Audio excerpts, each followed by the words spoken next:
Anyway, good evening and welcome to the November and final meeting of the Historical Society of South Australia for 2003. It's been a big year for us. We've had a lot of successes, and I think we have a really wonderful speaker to finish off our program for this year. Rob Linn is no stranger to many of you, or indeed to the history of South Australia, with a number of books to his credit as an historian.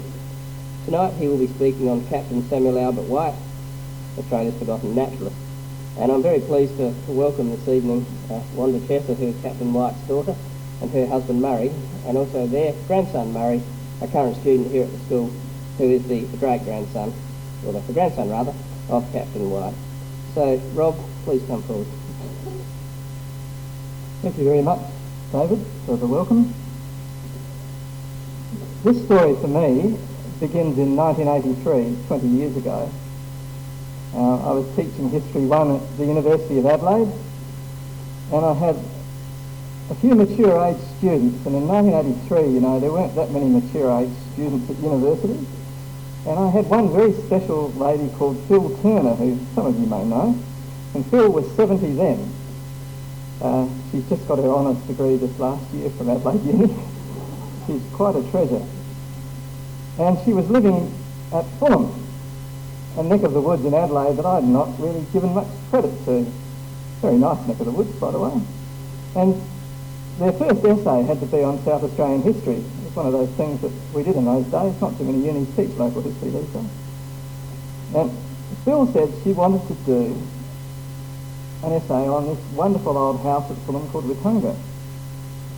And I said, well, that's really great, Phil. What can you find out about it? And she said, well, look, I knocked on the front door last week and I met this lovely lady who happens to be Wanda's late mother, Mrs. White. And she said, it's all right, but you've got to come and give my bona fides to her. Well, that was really the start of an amazing time, because Mrs. White indeed asked me to come down, and I gave Phil's bona fides. She did a wonderful essay for which she got a high credit. And a couple of weeks later, I received a phone call at university, and Mrs. White said to me, would you like to bring your wife down? Not long married at that time. But like to bring your wife down to meet me, and I want to talk to you. And so we did that. And the second trip down there was just like the first. When you walked into Witunga in 1983, you walked into a naturalist wonderland, and I mean it was incredible. Mrs. White still kept the bird room alive, you'll see a photograph later, and the egg room, with these absolutely amazing specimens of priceless eggs and bird skins from around Australasia. To say I was phased was nothing short of the truth, but more than that, she kept Captain White's memory alive through his field books, through his photographs, through his notebooks, through his letters to the newspapers. We're not just talking a few boxes, we're talking rooms full of a very large house. And it was a house that was just magnificent and of an era that really had kept its age for how long has she been there? Nearly 60 years she'd been there at that point. So I had the most marvellous introduction. And then she asked me on the second trip, would I write her husband's biography? And I had to say, what was important about Captain White, having seen all this? And she said, oh, yes. Well, she told me the story that you're about to hear. And over the next, I'm just trying to think how many years we worked there. 6 years. Jane and I worked there off and on before the book was written called Nature's Pilgrim. I came to know and understand Captain White in a way I didn't ever think I'd ever get a chance to understand somebody else. And it's the joy of writing biography. You make the people live, you find out what makes them tick. And on a daily basis, Jane and I were confronted by this man who wrote, as I'll tell you again later, on average, a letter a day to the newspapers, 2 major articles a week for newspapers in Australia, and corresponded at the rate of 5 to 6 letters a day, internationally, on scientific matters.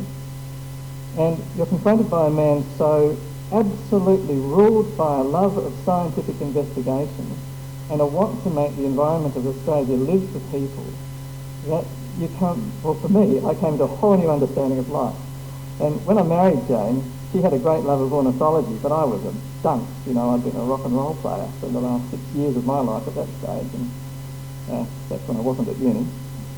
And I thought, well, this was a whole new world that Captain White, even long after he'd died, had opened up for me. And what must have he been like when he was alive? He did this for me when he died in 1954. We're talking 30 years on.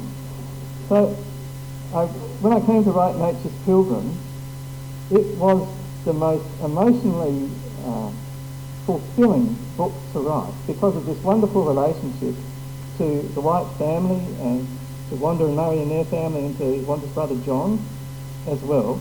And it was really like becoming part of this wonderful family who had been in South Australia for so many years.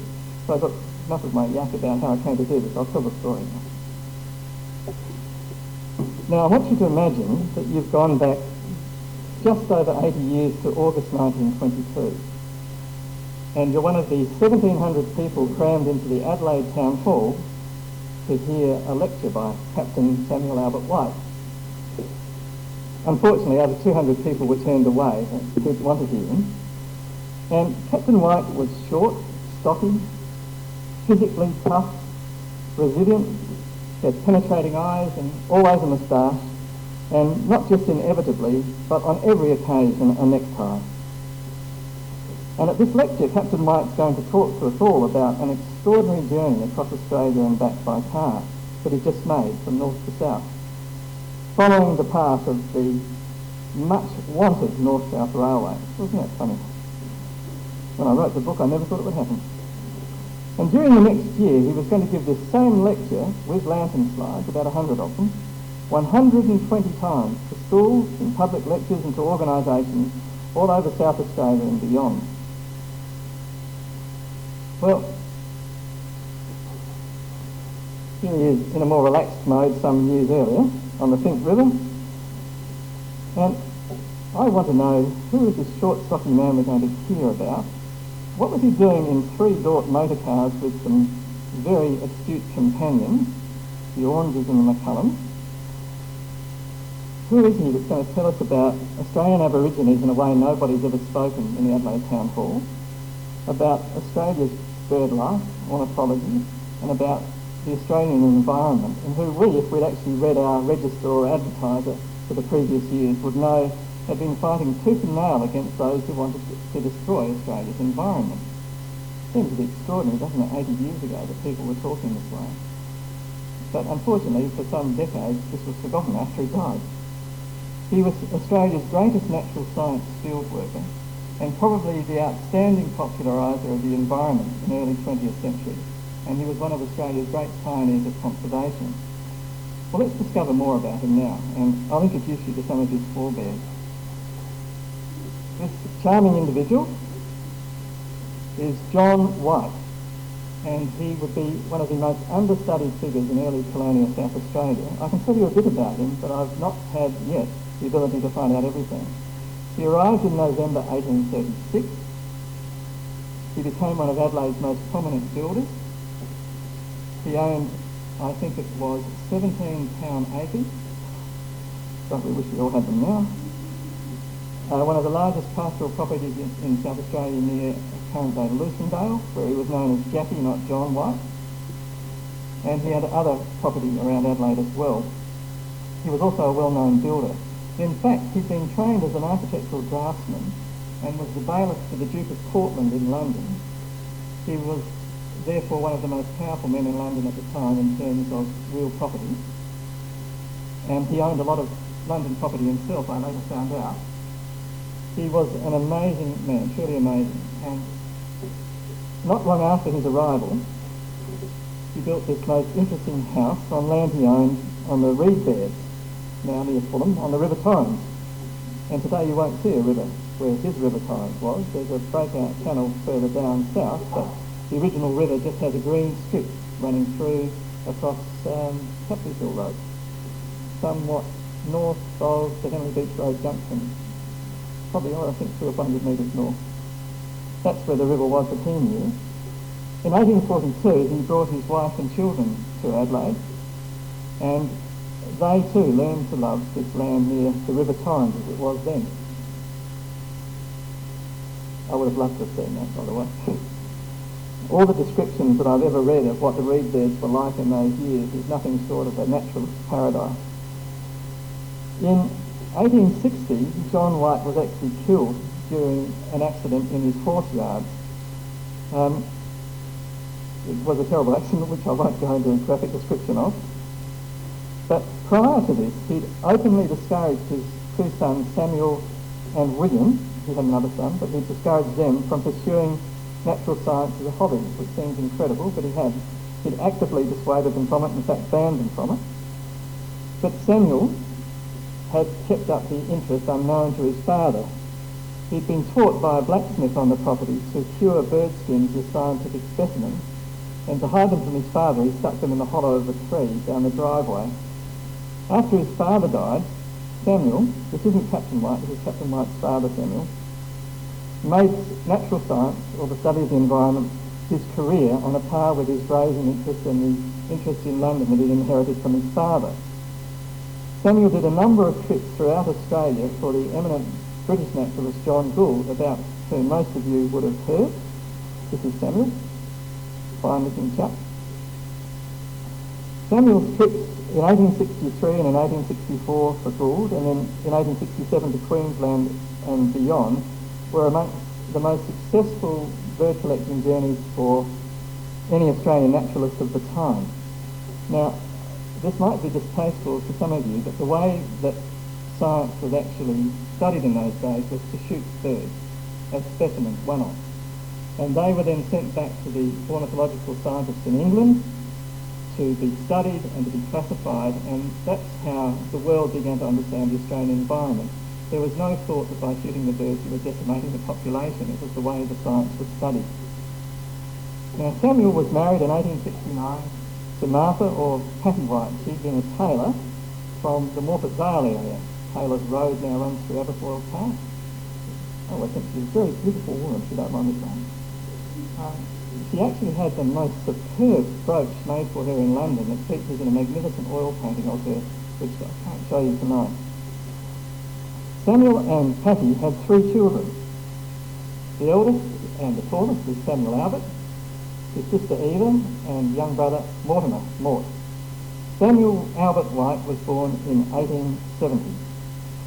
In 1878, Samuel built this house at the reed bed called Witunga. This is not long after it was built, one of South Australia's great houses, I must say. In 1879 to 80, within a year of building the house, the call of the wild was too much for Samuel, and he set off in a magnificent sailing vessel called the Elsie that he had made to the Aru Islands near New Guinea on a collecting expedition for the birds of paradise, which in those days were seen as the creme de la creme of scientific investigation if you're an ornithologist. So Samuel went to the Aru Islands, and here is one of the photographs he took of one of the kampongs. I should have mentioned this too. What amazed me is that Samuel was taking photographs from 1850, and the ones that I've seen that remain are really, really top photographs. He was vitally interested in science and chemistry at that stage, so he got every booklet he could on photography from around the world and studied the chemistry of developing and all that, and he set up his own laboratory and took his own photographs, and the ones that have remained that either Captain White published or that I've seen are really wonderful photographs, and I wish that more on the Aru Islands had remained. This is one of the few that I've seen. But the sadness of this voyage in 1880 to the Aru Islands was that he contracted a malarial fever and died in Sydney not long after his first return. And if you can imagine that, what that did to the family with those 3 children whom I showed you earlier, Samuel Albert White, his son, was only 10 years of age when his father died, and he was left, even at that age, with an enormous passion for his father's work. And the son, Samuel Albert White, or Bert as he was known to his friends, lived in a world full of stories of Gould, Darwin, Alfred Russel Wallace, and all the great naturalists that his father had met in London and whom he talked about frequently. And he was surrounded by this image of his father, quite rightly, as one of the great pioneers of Australian natural science. So, at the age of 16, Bert White had his first expedition collecting scientific specimens. And it was most successful, most successful. He made a number of others at the Adelaide Hills, along the River Murray, the Barabba and other places in the north. And by the 1890s, when he was in his early 20s, Watunga had become a centre of his work with thoroughbred, bloodstock, and with other, his main interest was horses, let's face it. And unfortunately, Wanda close your ears with the local actresses of the time. He had a number of, I think I counted 5 major passions on actresses of the day. And he would go to the Theatre Royal or another theatre and take copious notes on the actresses he saw. He got every newspaper he could with the photographs of the actresses. I think he was generally pretty taken with the femme fatale of the era. The one thing he did, though, that was different from all this is that he joined the infant conservationist groups that were just beginning to emerge in the 1890s, such as the Society for the Protection of Birds and the South Australian Ornithological Association, which is still going, of course. By 1900, he was really searching still for things to do and wasn't finding life at all satisfying. So, like others who were skilled horsemen of the time, this is Watunga, like others who were skilled horsemen of the time, he headed off to the Boer War. In his first 6 months in Africa, in South Africa, he was either injured or taken quite ill and had to return quickly to South Australia. Within a year, he was back in South Africa again. I know that he was a personal friend of Baden-Powell's and Lord Kitchener from correspondence that remains. The photographic record he took of the Boer War, which is now in the South Australian Museum, is amongst the most gruesome and the most real account of what the Boer War was actually like. It includes a firing squad of a Boer prisoner, which surprised the heck out of me when we came across it. He became a captain in South Africa, and between 1902 and 3 was the administrator, that is the military head of an entire state in South Africa, an entire region, Colesberg. Never one to miss the main chance, though. He did ship some of his racehorses to South Africa and found a better market there than he would have in South Australia, which to help to actually finance something that he was dying to do, which was to go to East Africa collecting birds. And here I have to admit that both Baden-Powell and Lord Kitchener saw him as far from the perfect warrior. He was one of the best dispatch riders in the Imperial forces, but unfortunately he would be sent off with his message in post-haste, of course. If he saw a bird, the detour would be large, until he had the details written in his field notebook that was firmly strapped in a leather wallet to his belt. So, 1903, he goes to East Africa, heading to Madagascar, which he never made. The fever got him yet again, and I suppose it was malaria. Then in 1906, met Ethel Tom on the left, which he always referred to, excuses the saying if I laugh at, as my little girl. Ethel was not little, but she was an amazing woman at her time. Her 2 brothers, as far as I know, were in the South Australian Ornithological Association with Captain White, and their relationship was very fond and very real. And as Captain White's life in natural history evolved, Ethel accompanied him on some of the major expeditions of the early 20th century into Central Australia, and indeed, as far as I know, was the first woman amateur scientist to actually go by camel through that rather arid inland region. So that's Ethel. In 1908, one of Captain White's great friends, Dr. A. Morgan, introduced White to a rather eagle-faced man called Gregory M. Matthews. Have any of you heard of Matthews? One.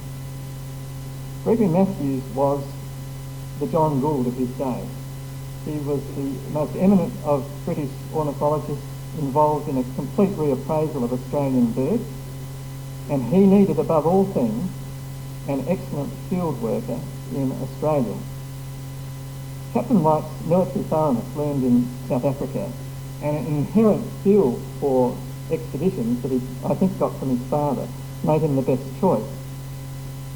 reluctant at first to accept Matthew's offer, he did in time agree.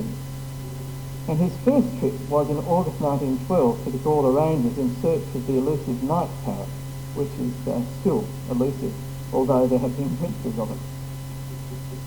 That trip he did in 1912, though, made something click inside Captain White, because he suddenly realised he loved the outback in a way that he never thought he would, and that the very solitude he found there at the time was full of life for him. And by the way, he not only collected birds for scientific investigation, he sent back to J.M. Black in Adelaide at the State Herbarium extraordinary large collections of botanical specimens as well. So he's collecting anything he could lay his hands on, from geological to botanical to insects, you name it, that was sent back in trunks. Now that first trip in 1912 led to one of the greatest field trips in Australian history, and a world first, as I said, for his wife, which went in 1913 from Oodnadatta to beyond Alice Springs on camel. And he named the trip Into the Dead Heart, which is extraordinary given that everything he ever wrote or spoke about it was full of life. But it was how people viewed things at the time. And even then, in 1913, he'd become one of the first honorary inspectors for the protection of native flora and fauna in South Australia. Now that's something I don't think many people would know, that even in 1913 people were that interested in the environment here. So, along the way, he began to take photographs. This is Mount Benstead, where he discovered the type specimen of what's called a dusky grass wren. Mount Benstead again. Sorry that they're unclear, but the original photographs are clear, taken in haste somewhat. I think he found the camel somewhat comfortable with a rather swaying motion, because he said when he did this massive 1922 trip by motor car that for the first 2 days he felt quite wrong being in a car and not on camel. So everywhere he went along the way he took these photographs. That's Crown Point in the distance. Even though the weather in the trip at the time was described as being like a blast from a furnace. And he kept taking photographs, as I said, and writing daily journal entries in his diary, and also sending back large articles to Adelaide and Melbourne newspapers. And at night he prepared his specimens. So I'm not sure where he got the time, other than his wife Ethel did help him with much of this. Now the one thing that came out of it, if you can imagine, it's not as clear as I'd like. I wanted to show you where Oodnadatta is, and you can get an idea on the original map of the extent of the journey. You're talking months and months of camel trekking. And when Captain White was actually collecting bird specimens or botanical specimens, he wouldn't be on the camel, he'd be walking. He wouldn't just go on the route that's on the map, he'd be digressing from the route. So he might be walking up to 30, 40 kilometres a day on foot, as well as being on the camel. By the time he arrived back in Adelaide, he was not only writing regularly for the media, he had begun promoting environmental protection in a way that nobody else had done before him. And he also did something that was totally against the grain for many people in Adelaide, and that is, he began to talk about the Australian Aborigine in a way that no others had done before either. And that is that he began to show that white settlement had affected Aboriginal life detrimentally, which wasn't the done thing. So many people described him as a crank, which I'll come to later, or an eccentric. But there's no doubt at all that in his detailed field diaries and published accounts that he brought to urban people, he made the outback come alive in a way that nobody else had done previously. And what's fascinating to me, because I've also written recently about John Flynn, is that these early trips of Captain White coincide with the beginning of Flynn's Australian Inland Mission. So at the same time that John Flynn Australia-wide is getting to urban people about what outback people had to put up with, Captain White's extolling the natural world to them as well, so they're getting hit from two sides. And it's the first time that many urban Australians actually began to understand what it was that made the bush tick. Because, as we do now, most live in the cities and don't understand that. He's home only for a few months when he gets convinced by the assistant government geologist in Adelaide, R.L. Jack, to take up another job. And that's to go into the Musgrave and Everard Ranges. And again, we won't be able to see the map at that size, I don't think. But it's in the northwestern corner of South Australia, if that makes sense. So that area up there. The land prior to 1914 had been afflicted by drought. Within a week of setting out, rain came, and the clay was so sticky they could barely walk. You know how it is when you get that clay on your boots and you can barely lift your foot up? That's what it was like. The first sight he had when he reached Podmorden Station was of the body of a poisoned dingo with 6 dying wedge-tailed eagles around it, and that appalled him that this is what the intrusion of white settlement into the bush had done. This trip, though, to the Musgrave and Everard Ranges in a time where, as I said, there had been drought, but they just had a little rain, really woke S.A. White up to the value of Aboriginal life. You can see the camels down below. Do you happen to know what they're doing from this fissure in the rock? Can you see what they're doing? They're bucketing water down. Tarpaulins into a little crater at the bottom to water the camels. They were taught to do this by the Aboriginal people there. Now, the next 2 shots I wouldn't even be showing you other than permission was given to Captain White for them to be shown. This is of Musgrave's Aboriginal people of the time. And what Captain White saw in these people was some of the finest physiques in the world of the era. He was just fascinated by the athleticism of these people. And also of the charm of their women. He just felt they were magnificent people. And he had great friendship with them. He had even been allowed to take the photograph. This last photograph he took of his Musgrave trip, I think, is one of the great silhouettes of Australia at the time. There his male Aboriginal friends waving goodbye. And in not meaning to be paternalistic at all, he called them his 4 simple children, and they became actually his firm friends from then on. When he arrived back in Adelaide, he championed their cause. He also championed the conservation of the environment in these remote parts. And given that the First World War had just begun when he landed back, he was called publicly, this is the word, I love this phrase, a patriotic student of nature. Very much of its time. The war, however, threw everything out. As I said earlier, Captain White was collecting for Gregory Matthews, but in England, science hit rock bottom. All money was poured into the Western Front or into the Dardanelles, and the money for science, which had been so fruitful before 1914, dried up. Captain White, too, found that his mind was on other things. He was asked to speak at various war events in Adelaide, but he also found time to go with the Field Naturalist Society to Moolaloo Station in the Flinders Ranges, which is where this photograph is taken. Now, Moolaloo is J.W. Lindo's property, and for just over a week, the Field Naturalists had a wonderful time there collecting specimens. And more than these field trips, Captain White began lecturing around South Australia. This was one of his very famous lectures. So you can see, not only when he was in South Africa did he go after birds on horseback, he must have been taking photographs, helter-skelter, of anything he possibly could. I don't know how much military work he actually got done.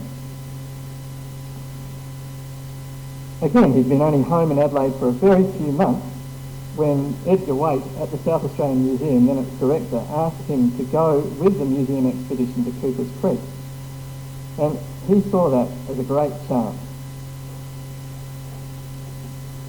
Again, the map probably will be meaningless unless you can read the writing.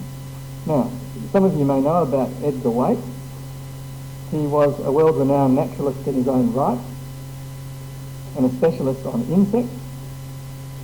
Edgar Waite took along in his expedition not only Captain White, but a bloke called John Raw, who was a taxidermist. And again, on this journey to Cooper's Creek, it was almost like Captain White's father Samuel came alive for him right through the expedition. This was country that his father had been through. And when they came to Burke's Tree, which you can see there on the Cooper, Captain White almost found he was living in a world surrounded by his father's heritage. And here I want to take you back to the fact that his father had died when he was only 10. he was filled with this mythology of Gould and Alfred Russel Wallace and Darwin. So the world was so real to him of his father's era that he was living it in these other expeditions. He saw himself now, by this time, fulfilling what his fathers had begun to build, and that is of recording Australian nature for the world. Nonetheless, in the midst of his recording, he kept stumbling across the Aboriginal people. And here in Amita, he was just appalled by the conditions they were forced to live in and how they'd been treated. And again, he wrote this up, he showed these photographs all over Australia in his lectures on the trip.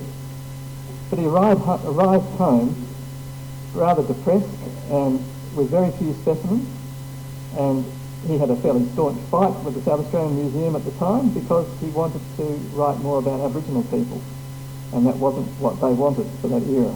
Nonetheless, he retained their friendship, but he had a dogmatic streak, I think you'd say. Dogmatic's probably the understatement. He was very, very firm and persevering. He wanted people to understand what Australia was about.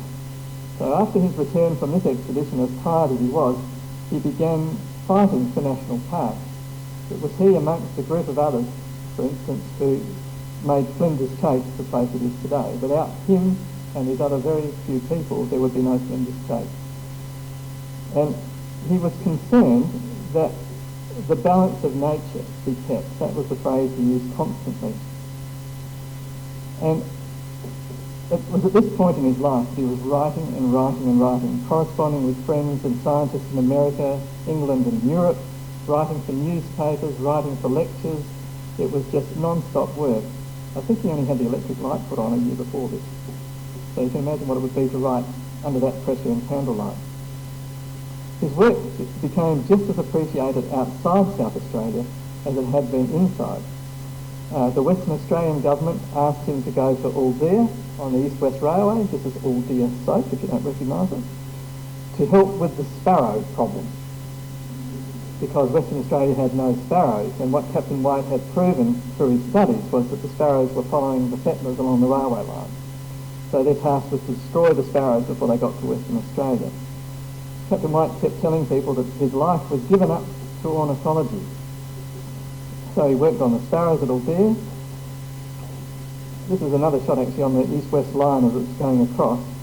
He was also concerned and wrote frequently about the fact that Aboriginal people were being drawn from their lands to the line to feed. And he complained about that and tried to get that done as well. At the same time as he'd been working across there, he began a massive work on the Nullarbor.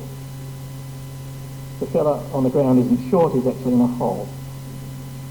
Yeah, the caverns is correct in the blowholes. They were looking for barn owls and masked owls. And they did a major study at the time in those caverns on those two species, and most successful time. Now here's one of my favourite photographs from his collection. As well as the work going towards Western Australia, the Queensland Forestry Department, under a very, very famous forester, E.H.F. Swain, who was world famous, and another chap in forestry there called William Petrie, another well-known name, Queensland Forestry asked Captain White to do a major study on their forests and the bird life. So this is Captain White actually going up a 50-metre high spotted gum in search of the nest of a king parrot. Well, you wouldn't catch me doing that. If you did, the other thing you probably don't know is that I'm on the woodcutting committee at the Royal Adelaide Show, and I see those guys going up trees 10 metres high and it gives me the willies. Not 50. His gifts, his natural gifts, Captain White's natural gifts, appear to be appreciated all across Australia. He was in the news constantly. Now, one thing Mrs. White had done, bless her memory, was to keep scrapbooks of his newspaper articles and files of his newspaper articles, and we are talking boxes and boxes and boxes of these things that he wrote about, almost, as I said, on a daily basis. But his very gift of writing, and he was a great writer, also made him very unpopular with people who were pro-development of the natural environment. Now, at the same time as he'd been making these expeditions, as I told you earlier, Gregory Matthews in England was struggling with money, and Captain White made it his business in Australia to raise money for Gregory Matthews, and actually got a federal government, Commonwealth government pension of 300 quid a year for Matthews. Now, in those days, that was a lot of money. This is about 1918, 1919. In 1920, Captain White did something on his 50th birthday that he'd been longing to do for years. He published The Life of Samuel White, his father. If any of you ever see it in a rare bookshop, get it. It's very hard to get indeed. And it's the most beautiful little book, which, if you know anything about Captain White, is quite a window into him as much as his father. And it tells the story of his father beautifully as his son saw it. So he became, at this time, a very satisfied man, thrilled with the way he could actually bring something of his father to life for the public. He was then approached by Professor Walter Houchen, who was working at that stage for the South Australian Museum and recently retired from the University of Adelaide as a lecturer, as Professor of Geology, that's when Mawson had picked up the professorship around that time. He'd been asked by Walter Houchen if he would be interested in organising a trip to the Finke River up in South Australian Northern Territory border area, because he and Professor Sir Edgeworth David wanted to look at some of the rock formations. Now, Sir Edgeworth David is another one of my really favourite figures in Australian history. He's Sir Douglas Mawson's mentor, for those of you who don't know that, and was the Professor of Geology at University of Sydney, and one of the most articulate scholars of his time and a truly great man on an international scale. So Captain White did indeed organise with military precision this expedition. On the left is Mr. Kemp, the overseer of one of Sydney Kidman's stations. Then Sir Edgeworth David in the middle and Professor Houchen to the right. A great photograph on the left, you've got David to the right, Houchen and their Aboriginal guide. And this is at Yellow Cliffs on the Finke. Houchen on the right and, Houchen on the left and Edgeworth David on the right. Again, this is another of my favourite photographs of Captain White. And as this photograph was taken, Edgeworth David exclaimed, "Even the word stupendous seems inadequate for this scene." I reckon it would have been truly magnificent.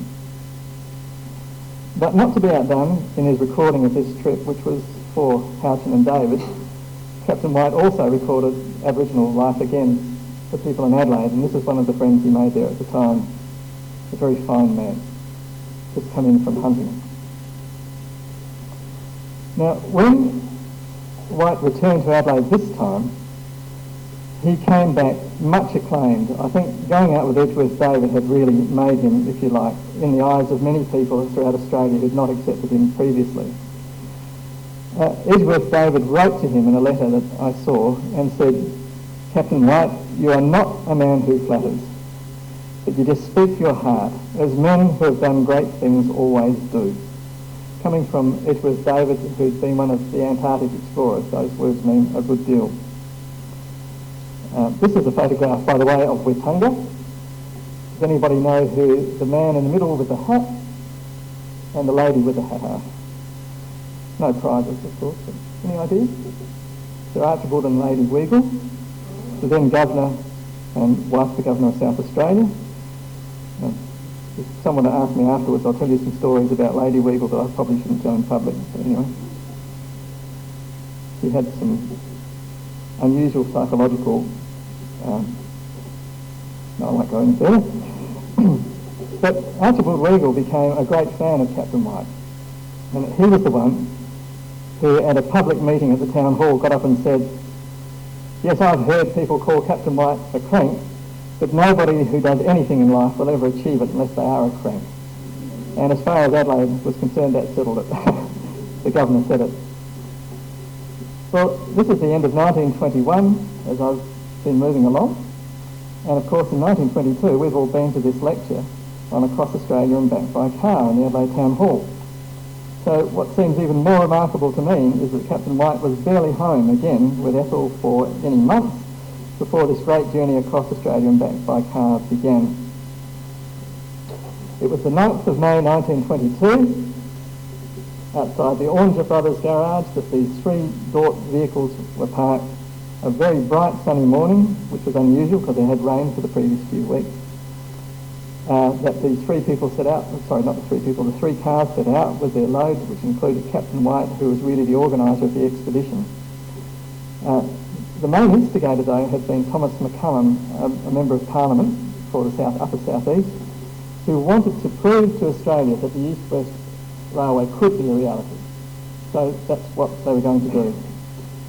By lunchtime on the 15th of May, 26 days later, they were at Crown Point, which is where they had their picnic lunch. Unfortunately, less than a week later again, they struck trouble. The sand was such that they just couldn't get through. By the 31st of May, just a week later again, they had the opposite problem. They got to Newcastle Waters, and guess what? Oh dear. That's Murray Oranger trying to bring a car through. Now, that photograph and the next one you're to see, I've never fully understood. Whether this story is apocryphal or not, I do not know. But it was said that Murray Oranger took these Dort cars into the flooded water, engines running, I don't know where the exhaust went, right? And managed somehow, initially by swimming across and securing a rope on a tree at the other side, to have the cars hauled across, engines running, get to the other side, turn the engine off, strip the cars down completely, the motors down completely, reassemble them and have them going within the day. Now, mechanically, I'm a dunce, but I still don't see how it could possibly work when you see this.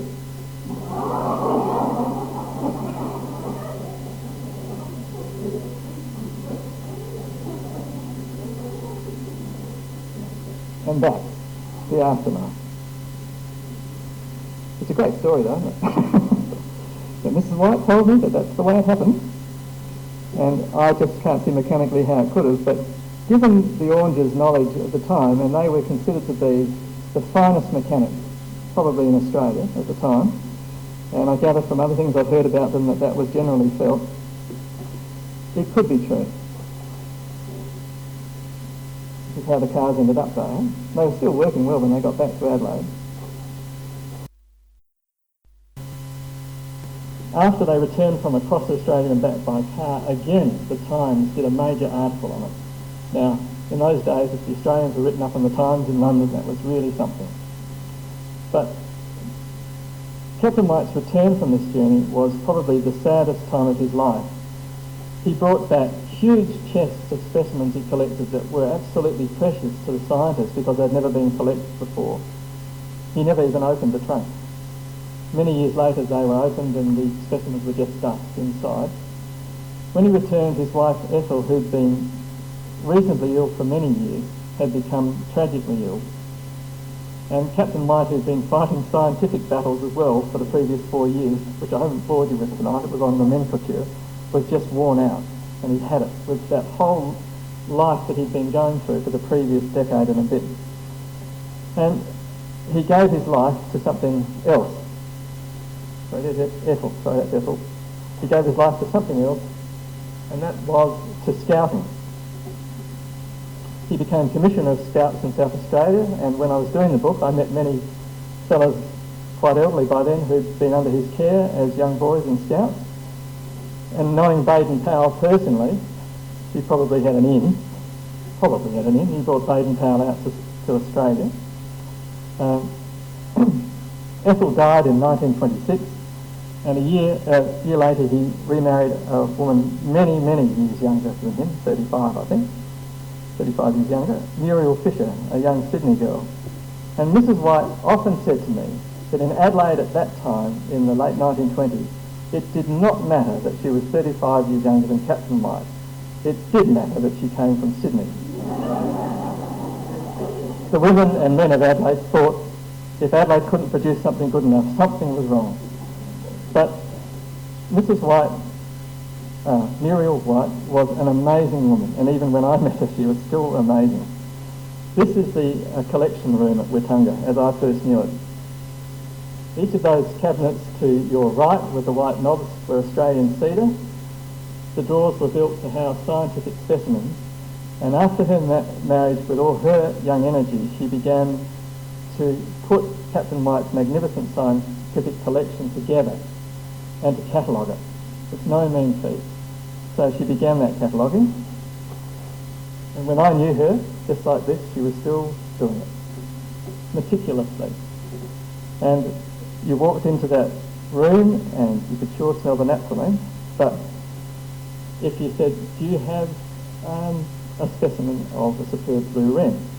The drawer would be delicately opened, and there in front of your eyes would be 15 or 20 magnificent specimens, each tagged with the most minute handwriting of where it had been taken, the date, what other examples had been sent to England at the time, and some of the specimens went right back to Samuel White's era and were marked 1850, 1851, 1855. They were just superb things that she'd spent her entire life keeping there as a testimony to Captain S.A. White.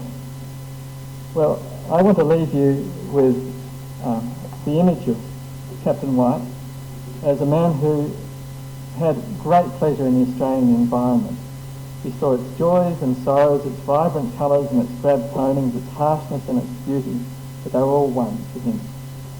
His greatest legacy was his ability to convince others that the varied and rich world of Australian nature was worth keeping. What I couldn't believe when I came to look at him 30 years after his death was that virtually nobody even knew his name. The other part of the story that follows this is that when I came to write Nature's Pilgrim, I think I'd left uni by then. Yeah, I'm pretty sure I had. And where did one go to for a grant to finish that sort of work? My wife Jane and I were out for lunch one day with some friends in rural Australia, and we were just telling the story that I've told you tonight. Not quite as long, but we were telling the story. And the wife of the homestead actually said to us, would you come for a walk around the garden? Being fairly keen gardeners, we said, great. And she said, look, I'm on the board of the Sydney Philanthropic Trust. We'd like to help you write this book, which I fainted. And that came to be. And as well as that charitable trust actually funded an exhibition called Captain White and the House of Birds at the South Australian Museum, which some of you may have seen because over 250,000 people saw it in the year it was at the SA Museum. And I'm just incredibly thankful that story that started with my great mate, then 70-year-old Phil Turner, went full circle and ended up in Captain White being known not as the forgotten naturalist, but hopefully as one of the founding fathers, one of the founding persons of the Australian environmental movement, but who, I think above all others, awoke Australians to the great land we live in. The South Australian Museum has the majority of the bird skins and the egg collection, the oological collection, I love that. The photographs are also at the museum. The manuscripts, I think, are at the Mortlock Library currently, or the museum, but they are all in care. I don't know what's happened to those slides. I know that Mrs. White gave them to the gentleman to be used, and I know that there was a very, very large crowd came to that gathering and who enjoyed it immensely. And the gentleman had the speech that went with the slides. Now, if you can understand, those lantern evenings were the big public spectacle of the era that they were shown. And those slides were masterly. They were so clear. I mean, what you're seeing here, that I showed you tonight, are photographs of photographs taken from the slides originally. So they're not as clear as the originals you would have seen that night. Yes, they are. And they throw up huge images, and they're very clear. I've seen them, but never in public. The museum has the original slides from the other expeditions now. So I don't actually know what's happened to those, I must confess. If anybody does, can you let us know? Well, what a marvellous journey we had tonight, Rob. Thank you very much. And I think tonight we've had a journey. Captain White's journeys were the basis of our journey. You've had a journey as an historian preparing the books and the works you have done on Captain White and his journeys. And I hope, Murray, the great-grandson of Captain White, that you've had a journey tonight also exploring the impact your great-grandfather has. And I trust as you move around the state and you see places like Remarkable Rocks, you take pride in the knowledge that he was instrumental in pulling that off as an early conservationist. I think we've been treated to something very special tonight, and I ask you all to thank Rob.